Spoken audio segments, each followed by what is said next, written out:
आदाब अर्ज़ है। नमस्कार। मैं काफ़ी दिनों के बाद एक बार फिर से आप लोगों के बीच आया हूँ, लेकिन कुछ ज़रूरी बातें आप लोगों के साथ करना है। लेकिन इससे पहले मैं औरंगाबाद ज़िले की जनता का तहे दिल से शुक्रिया अदा करना चाहता हूँ। आज 23 मई है। 23 मई 2019 को लोकसभा का इलेक्शन हुआ था और आप लोगों ने मुझे चुन कर दिया था। मैं 2 साल के अंदर जितनी कोशिश हो सकती है मेरी तरफ से मैंने ईमानदारी के साथ काम करने की कोशिश की। मैंने लोकसभा के अंदर औरंगाबाद के मुद्दों को उठाया। जो जो जनता के मसले हैं, जो इश्यूज़ है, उनको मैं सरकार के सामने रखा। जहाँ तक हो सकता है मेरे उससे मैं कानूनी तौर के ऊपर लड़ता रहा। बस आप लोगों का आशीर्वाद चाहिए, आप लोगों की दुआएं चाहिए कि बचे हुए 3 साल भी अच्छी तरीके से निकल जाए, आप लोगों की सेवा करते करते, आप लोगों के लिए काम करते करते। दरअसल मैं आज यहाँ पर आने की वजह ये है कि मैं औरंगाबाद ज़िले के तमाम लोगों का शुक्रिया अदा करना चाहता हूँ कि जिन लोगों ने बहुत अच्छे तरीके से कोऑपरेट किया, और वही कोऑपरेशन का नतीजा है कि आज से महज 1.5-2 महीने पहले जो हमारे केसेस की संख्या थी वो करीब 1800 केसेस हम लोग एक दिन के अंदर हमें मिल रहे थे। और कल के जो आंकड़े आए, अगर हम शहर की अगर बात करते हैं तो वो 150 से नीचे हो गए हैं। ग्रामीण के भी आंकड़े धीरे धीरे कम होते जा रहे हैं। तो ये एक बहुत पॉजिटिव साइन है और इसके लिए सभी लोगों ने, जिन जिन लोगों ने इसके लिए मेहनत की है, मैं उन लोगों का तहे दिल से शुक्रिया अदा करता हूँ, जिसके अंदर सरकारी अधिकारी है, पुलिस डिपार्टमेंट हो, हेल्थ वर्कर्स है, महानगर पालिका है, डिस्ट्रिक्ट कलेक्टर ऑफिस है, डिविजनल कमिश्नर ऑफिस है, डीन का ऑफिस है, एफडीए का ऑफिस है। ये तमाम लोग, जितने भी लोग हैं, ये प्राइवेट हॉस्पिटल के डॉक्टर्स है, नर्सिंग स्टाफ है, इन सभी लोगों का मैं एक खासदार की हैसियत से तहे दिल से शुक्रिया अदा करता हूँ कि हमने सभी लोगों की मेहनत की वजह से आज ये आंकड़े हमारे सामने आ गए। लोगों ने कोऑपरेट किया, इसलिए ये मुमकिन हुआ। लेकिन पिछले कुछ दिनों से जो बातें हमारे सामने आ रही है वो बहुत ही अफसोस करने वाली बातें हैं। सरकारें जो होती है वो जनता के हित में बात करनी चाहिए, जनता के लिए काम करना चाहिए। प्रशासन जो है वो सरकार के हित में सरकार के नियमों का पालन करने के लिए तो करना चाहिए, लेकिन जनता की भी मजबूरियां क्या है, पब्लिक को क्या क्या तकलीफ़ों का सामना करना पड़ रहा है, इस बारे में भी प्रशासन को, पुलिस को, तमाम अधिकारियों को इस बारे में भी ध्यान देना चाहिए। ये देश जो है, मैं तमाम सरकारी अधिकारियों को बताना चाहता हूँ कि ये हिटलरशाही नहीं है। इस देश के अंदर लोकतंत्र है और लोग जो है वो सबसे ज़्यादा सुप्रीम है। कोई खासदार नहीं, कोई आमदार नहीं, कोई अधिकारी नहीं है। जनता सबसे ज़्यादा सुप्रीम है। अगर उसी जनता को आप सड़कों के ऊपर इस तरह से परेशान हाल के अंदर अगर छोड़ देंगे और सिर्फ अपने रुतबे का आप धौंस जमाएंगे और उनको डराएंगे, उनको परेशान करेंगे, ऑलरेडी जो इतने परेशान है, तो मेरे हिसाब से ये बहुत गलत बात है। मैं तो सबसे पहले औरंगाबाद के जितने भी अधिकारी हैं जो सड़कों के ऊपर आजकल ज़्यादा नज़र आ रहे हैं, उनको मुबारकबाद देना चाहता हूँ इस बात के लिए कि आज के अखबार के अंदर एक खबर आई है, एक रिक्शा चालक ने आत्महत्या की है। एक रिक्शा चालक जब आत्महत्या करता है तो उसकी खबर इतनी सी आती है अखबार के अंदर, क्योंकि वो एक गरीब आदमी है, रिक्शा चलाने वाला है, वो मर गया है तो कौन सी बड़ी बात है करके। तो जितने भी अखबार थे उन्होंने छोटी छोटी खबरें बता के इसीलिए एक आंकड़ा बताया है कि एक रिक्शे वाले ने आत्महत्या की है। सुनिए उस रिक्शे वाले ने आत्महत्या क्यों की है। एक अखबार की खबर मैं आपको सुनाता हूँ। कर्ज के किश्तें नहीं अदा करने से परेशान एक रिक्शा चालक ने गुरुवार को मध्यरात्रि फांसी लगा, उसने सुसाइड नोट में इच्छा व्यक्त की कि उसके पार्थिव शरीर की अग्नि उसकी पत्नी दे। प्राप्त जानकारी के अनुसार राजीव नगर निवासी 27 वर्षीय 27 ईयर ओल्ड भीमराव मरहले पे आकर रुक गए हैं कि जहां पर उन्हें इस तरह के कदम उठाने पड़ रहे हैं।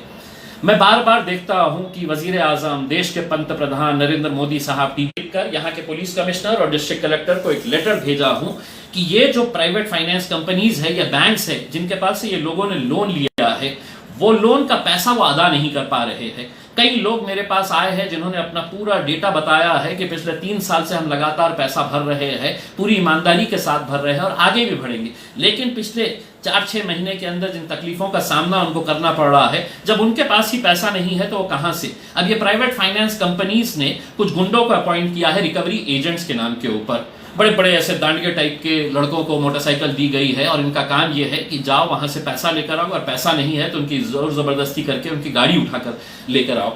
मैंने पुलिस कमिश्नर और डिस्ट्रिक्ट कलेक्टर साहब को भेजा और आपके जरिए मैं मुख्यमंत्री साहब को बोलना चाहता हूं कि साहब जब आप हमको कहते हैं कि ये करो ये नहीं करो, तो एक बार इन प्राइवेट फाइनेंस कंपनीज और बैंक वालों को भी समझाओ कि ये वक्त नहीं है कि लोगों से, जो लोग ईमानदारी से भरने वाले हैं वो भरते आए हैं, उनका रिकॉर्ड देखिएगा। लेकिन अगर आप ये कहेंगे कि हमने तो रिक्शों को बंद कहाँ किए हैं, जी हाँ रिक्शे आपको सड़क के ऊपर नजर आ रहे हैं, लेकिन थोड़ा दिमाग का इस्तेमाल करिए। जब जनता ही नहीं है सड़क के ऊपर तो रिक्शे वाले हैं तो सिर्फ स्टैंड के ऊपर आकर बैठते हैं, तो दिन दिन भर में उन्हें 2 गिराक मिलते हैं, 3 गिराक मिलते हैं, उससे अपना घर चलाएंगे या बैंक का या प्राइवेट फाइनेंस कंपनीज का EMI देंगे। इसके बारे में कभी आपने दिया है मुख्यमंत्री साहब, या आपके किसी नेता ने जो बहुत बड़ी बड़ी बातें करते हैं यहाँ पर, जो हमारा विरोध करते हैं हर बात के ऊपर, किसी ने खड़े रहा इनके लिए कि किसी ने जाकर कहे करके। अब हम स्पष्ट तरीके से कहना चाहते हैं कि अगर दोबारा अगर किसी प्राइवेट फाइनेंस कंपनी ने या किसी बैंक ने अगर किसी रिक्शे वाले या किसी गाड़ी वाले की अगर गाड़ी जब्त करने की कोशिश की, उसने सीधा हमारे दफ्तर के ऊपर आना, जो कुछ भी होगा उसकी पूरी जिम्मेदारी सरकार की रहेगी। हम इसी तरह से अपने नौजवान लड़कों को है तो हम मरता हुआ नहीं छोड़ सकते हैं, आप छोड़ सकते हैं। 27 साल का लड़का एक झोपड़पट्टी में रहने वाला, वो मर जाता है और उसकी खबरें इतनी इतनी आती है, आपके ऊपर कुछ नहीं होने वाला है। आप तो क्या है अपनी फौज लेकर है तो बस्तियों के अंदर जाओ पूरे मीडिया वालों को लेकर कि देखो मैं कैसे दुकानें बंद करवा रहा हूं करके। कभी सोचे हैं कलेक्टर साहब कि ये दुकानें जब बंद होती है तो उसके पीछे कितना नुकसान उन दुकान वालों को सहना पड़ता है? क्या सरकार की तरफ से क्या कभी कुछ बताया गया है कि हम आपका लाइट बिल माफ करने वाले हैं, जितने पीरियड के अंदर ये दुकानें बंद थी तो हम आपका लाइट बिल माफ करेंगे? आपका बैंक का EMI जो है वो सरकार कहेगी कि नहीं इतने पीरियड का EMI हम नहीं लेंगे, बैंक का इंस्टॉलमेंट इतने पीरियड के लिए हम रियायत देते हैं। क्या महानगर पालिका ये कहेंगी कि हम टैक्स आपका माफ करेंगे इतने पीरियड का? क्या जो कर्मचारी उनके पास काम कर रहे हैं उनकी पगार कौन सा मुख्यमंत्री, कौन सा प्रधानमंत्री या कौन सा जिलाधिकारी या ऑफिसर्स देने वाले हैं? लेकिन हाँ, आपको तो अपनी ये दिखाना है कि नहीं मैं तो बड़ा अधिकारी हूं, देखो मैं तो सड़क के ऊपर उतर के मैं कैसा बंद करवाता हूं करके, और आप बंद करवा रहे हैं। बहुत बहुत मुबारक आपको। लेकिन हाँ, एक बात सुनिए साहब, आप ये जो काम कर रहे हैं, अगर कानून सबके लिए बराबर है तो कानून सबके लिए बराबर होना चाहिए।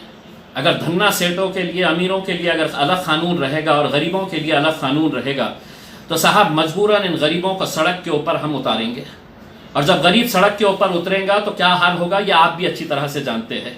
मैं आपको डरा नहीं रहा हूं, मैं आपको धमका नहीं रहा हूं, मैं आपको साफ तरीके से इशारा दे रहा हूं। अगर आपकी ज्यादतियां बढ़ेगी तो मजबूरन हमको सड़क के ऊपर उतरना पड़ेगा। मुझे बताइए, औरंगाबाद के म्युनिसिपल कमिश्नर साहब अस्तिक कुमार पांडे साहब, आपकी एक फौज आपने तैयार किए है। यहाँ पे तो औरंगाबाद में ऐसा है कि 3-3 पुलिस कमिश्नर्स घूमते हैं। एक पुलिस कमिश्नर खुद जो पुलिस कमिश्नर है, दूसरे डिस्ट्रिक्ट कलेक्टर जो पुलिस कमिश्नर बन के घूमते हैं, तीसरे महानगर पालिका के आयुक्त जो भी म्युनिसिपल पुलिस कमिश्नर बन के घूमते हैं। अपनी फौज तैयार कर लिए है, कभी पुलिस वालों का चालान लेना पड़ता है तो कभी ये महानगर पालिका के जो वर्दी के अंदर घूम रहे हैं। और किसने बताया है ये? क्या ये चीज किसी को पता नहीं है कि महानगर पालिका की बुकलेट होती है कि रिकवरी महानगर पालिका के बुक के अंदर होती है, लेकिन ये पुलिस स्टेशन को दी गई है। पुलिस स्टेशन का ऑफिसर है तो उसके ऊपर पैसे वसूल करता है। ये कहां का कानून है ये? मैंने जब अधिकारियों से पूछा तो मुझे कहा गया नहीं, पैंडेमिक के अंदर हम ये कर सकते हैं करके। क्यों कर सकते हैं आप? पुलिस कमिश्नर अपने फाइन्स कलेक्ट करिएगा, आप महानगर पालिका के लिए पैसा क्यों जमा कर रहे हैं? और महानगर पालिका के अधिकारियों को ये किसने राइट दिया है कि वो अपने बुकलेट छापकर पुलिस स्टेशन को दे, और पुलिस स्टेशन महानगर पालिका के बुकलेट के ऊपर लोगों को है तो फाइन कर रहे हैं, चालान कर रहे हैं। और कितना चालान? बड़े गर्व के साथ आप लोग आंकड़े देते हैं, एक एक दिन के अंदर कितना पैसा जमा हुआ है। 20 तारीख के दिन 16 दुकानों को सीधा गया है, 1,25,000 रुपये। 22 तारीख के दिन 100 दुकानों को सील किया गया है, कितना पैसा? 2,17,000 रुपये। ये कौन लोग हैं? ये कोई चरस गांजा बेच रहे हैं? और हाँ, आप लोगों को मैं अधिकारियों को ये बताना चाहता हूं, ये छोटे छोटे दुकानदार आपको बड़े आसानी से नजर आ जाते हैं। शराब बेचने वालों के ऊपर कभी आपकी नजर नहीं गई है? और अगर नहीं गई है तो आप पेज के ऊपर जाइए, मैंने आपको एक एक दुकान के वीडियोस डाला हूं कि कैसी शराब बेची जा रही थी। क्यों? उनकी तरफ नजरअंदाज कर दी गई है सब बातें, उनको सब इजाजत है। ऑनलाइन बेचने वालों को कोई गुनाह नहीं है, ऑनलाइन जूते भी बेच रहा, चप्पल भी बेच रहा है, बाकी हर चीज वो बेच रहा है। लेकिन छोटा कारोबारी जो अपना घर चलाने के लिए बाहर निकल रहा है, तो आपकी पूरी दादागिरी वहीं पर दिख रही है। ये कहां का इंसाफ है? म्युनिसिपल कमिश्नर साहब एक जवाब दीजिए। कल दोपहर में 2 बजे आपका जो दस्ता था, उस दस्ते ने दोपहर में 2 बजे मिलन मिठाई भंडार, गुलमंडी के ऊपर जो मिलन मिठाई भंडार है उसको सील किया था। ये सील का वो है, उस दुकान के ऊपर सील लगाई गई थी और उसके नीचे आपके अधिकारियों की साइन है यहां पर, और उसके अंदर यह बताया गया है दोपहरी 2 वाजता सदरिल परिहार मिठाई, हाँ, इसके ऊपर सील लगाई गई है, सिग्नेचर्स है 3 अधिकारियों के। 2 घंटे के बाद ये कैसी खोली गई है? किसके बोलने के ऊपर खोला गया है ये? अब अगर 2 बजे अगर ये दुकान को सील किया गया था, यानी कि इसका मतलब ये है कि मिलन मिठाई भंडार जो एक बहुत बड़े धन्ना सेठ चलाते हैं और जिनके पास से बहुत सारे लोगों के घरों में मिठाइयाँ जाती है, तो उनकी दुकान 2 बजे सील होती है और 4 बजे खुल जाती है। मैं म्युनिसिपल कमिश्नर साहब आपसे साफ शब्दों में घुमा फिरा कर नहीं, और कलेक्टर साहब आपसे भी, क्योंकि आप भी पैंडेमिक के जिम्मेदार है, पुलिस कमिश्नर साहब आपसे भी पूछना चाहता हूं, 2 बजे अगर ये दुकान सील होती है तो 4 बजे ये दुकान खुलती कैसा है? किसके दबाव के ऊपर आकर ये दुकान खोली गई है? इसका जवाब आपको देना पड़ेगा, आपको देना पड़ेगा ये जवाब। क्योंकि अगर हमको ये पता चलना चाहिए कि मिलन मिठाई भंडार के पास से किस किस के पास मिठाई गई है, जिसकी वजह से 2 घंटे के अंदर ये धन्ना सेठ अपनी दुकान खोल देता है, लेकिन वो छोटा आदमी जो रंगरेज गली के अंदर वेंकटेश, एक अन्ना जो महज 100, 200, 300 रुपये कमाता है रोज का, रंगार गली के अंदर एक लेस की दुकान चलाता है, या ओढ़नी की एक दुकान चलाने वाला जो रोज का अपने कर्मचारियों को पूरी पगार देने के बाद 200-300 रुपये कमाता है, वो शाकिर अली, या हरचरण सिंह जिसके कपड़ों की एक छोटी सी दुकान है, 8 तारीख से 8 मई से इनकी दुकानें बंद कर दी गई है। क्यों? क्योंकि ये दुकान चला रहे थे, छुप छुप के, डर डर के दुकान चला रहे थे, तो जितने भी बड़े अधिकारी हैं ये गए वहां पर और जाकर बंद कर दिए हैं। मैं पुलिस कमिश्नर साहब आपको बताना चाहता हूं, आपके पुलिस डिपार्टमेंट के अंदर के कितने पुलिस वालों ने कौन कौन सी दुकान वालों से कितने पैसे लिए हैं किस पुलिस स्टेशन के अंदर, अगर मैं सामने लाकर अगर खड़े करा तो शायद आप लोग है तो इसको फेस नहीं कर पाएंगे। लेकिन आपके बारे में कोई बोलेगा नहीं, क्योंकि अधिकारियों से सब डरते हैं। मुझे एक अधिकारी ने कहा, एक बड़े अधिकारी ने जिला के कहा कि नहीं, हमको मुख्यमंत्री का आदेश है, मुख्यमंत्री से आप डरिए, आप नौकर हैं उनके, लेकिन मैं जनता का सेवक हूं, मुझे आप किसी से डराइए मत, मुझे ना प्रधानमंत्री से डराइए ना मुख्यमंत्री से डराइए। और ये मत समझिएगा कि दूसरे लोक नेताओं की तरह, दूसरे लोक प्रतिनिधियों की तरह मैं आपकी चापलूसी करने वाला हूं, या आपके तलवे चाटने के लिए हम चुनकर नहीं आए हैं। जो गलत है तो उसको गलत बोलने की हिम्मत रखते हैं। आप बताइए हमें, मिलन मिठाई भंडार को किसने खोला था और ये छोटे छोटे दुकानदारों को क्यों बंद करके रखा हुआ है? हमने आपसे आए थे, मैंने खुद आया था, मैं माननीय शिवसेना के आमदार प्रदीप जायसवाल साहब को लेकर गया, हमने विनती की कि साहब 15 दिन हो गए हैं, इन लोगों की दुकानें खोलिए, ये दुकानों के अंदर पानी अगर घुस जाएगा, कई दुकानदारों ने कहा कि हमसे हमारी दुकान के अंदर अगर पानी घुस गया तो हमारा माल पूरा खराब हो जाएगा। लेकिन नहीं, आपकी अधिकारी जो है, आपको अपने अधिकारी दिखाना है।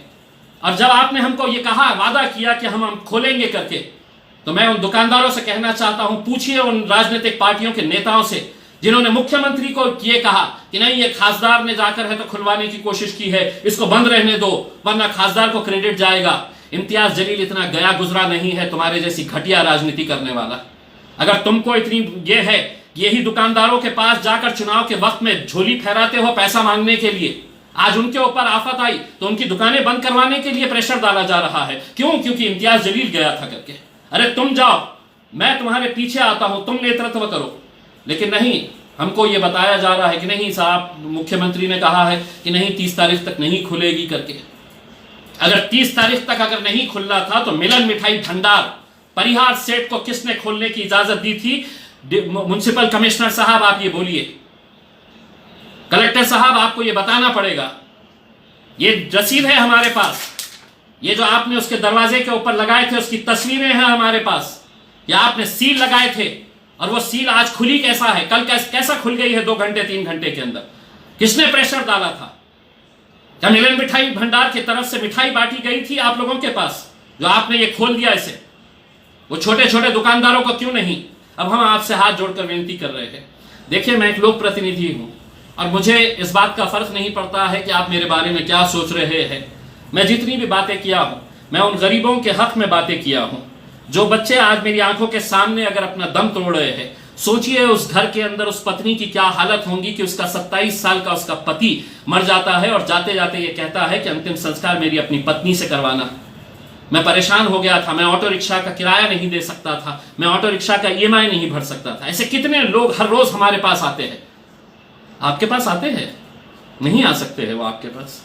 कलेक्टर साहब आपके पास नहीं पहुंच सकते हैं, म्युनिसिपल कमिश्नर साहब आपके पास नहीं पहुंच सकते हैं, पुलिस कमिश्नर साहब आपके पास नहीं पहुंच सकते हैं। वो हमारे दरवाजे इन लोगों के लिए खुले रहते हैं। और अगर आप ये समझेंगे कि नहीं हम तो शहर के अंदर जाएंगे और पूरी दुकानें बंद करवाएंगे, छोटी छोटी दुकानें, चेलीपुरे के अंदर छोटी सी किराने की दुकान बंद कर दी गई। वो कल 3 लोग मेरे पास आके उसमें से एक रो रहा था कि साहब मेरा माल पूरा खराब हो जाएगा, कब खुलेगा ये पता नहीं है करके। इनके साथ इस तरह की ये आप लोगों को कब तक करने वाले हैं? अब आप सुनिए, आप हर सोमवार के दिन एक मीटिंग लेते हैं कलेक्टर साहब के दफ्तर के अंदर जहाँ पे पूरे अधिकारी आते हैं।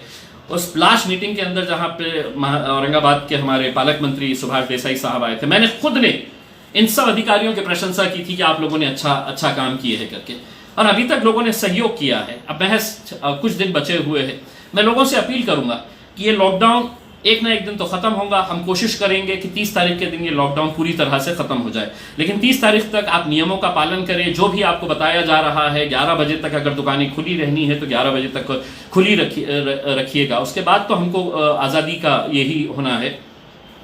लेकिन कल की 11 बजे की मीटिंग मैं एक निषेध के तौर के ऊपर, ये एक ऑटो रिक्शा वाले की जो मौत हुई है, जिसने आत्महत्या की है, उसका निषेध जताने के लिए, जिन रिक्शे वालों से, जिन गाड़ियों वालों से, जिन दुकानदारों को परेशान किया जा रहा है, उनको समर्थन देने के लिए मैं ये मीटिंग नहीं करूंगा कल 11 बजे, बल्कि 11 बजे उस रिक्शे वाले के घर पर जाऊंगा और उसकी पत्नी से मिलूंगा, उसके परिवार वालों से मिलूंगा और उसके साथ, क्योंकि मुझे उस ऑफिस के अंदर आकर महज अपनी पीठ थपथपाने वाले अधिकारियों का कि हमने कितना अच्छा काम किया है, आपने बहुत अच्छा काम किया है, हमने भी ये कहा है।